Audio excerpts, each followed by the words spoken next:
करपरा नदीजवळ अवैध दारू पकडले।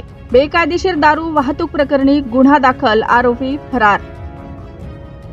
जिंतूर तालुक्यातील नागापूर जवळ दिनांक 19 जुलै रोजी सायंकाळी सुमारे 4 वाजण्याच्या दरम्यान करपरा नदीजवळ पोलिसांनी केलेल्या कारवाईत एक व्यक्ती बेकायदेशीर देशी दारूची वाहतूक करताना आढळून आला।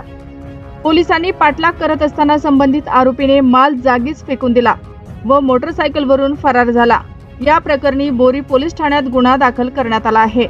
पोलिसांनी दिलेल्या माहितीनुसार आरोपी शिवाजी नारायण खापरे, वय वर्ष 42, राहणार रेडस, तालुका जिंतूर याने संत्रा नावाच्या देशी दारूच्या 180 ml एकूण 78 सीलबंद बाटल्या मोटरसायकलवरून नेत असताना पोलिसांनी त्याला थांबवण्याचा प्रयत्न केला। मात्र पोलिसांची चाहूल लागताच त्याने माल जागीच फेकून दिला व तात्काळ घटनास्थळावरून पळ काढला।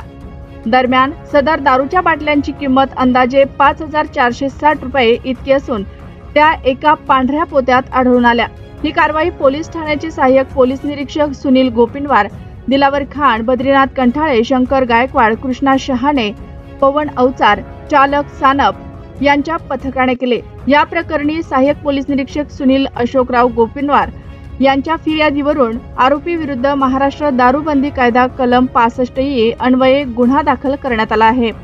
या गुन्ह्याचा तपास बीड जामदार दिलावर खान हे करत असून आरोपीचा शोध सुरू आहे। सदर कारवाईत पोलीस उपनिरीक्षक शेख करीम यांनी गुन्ह्याची नोंद करून घेतली आहे।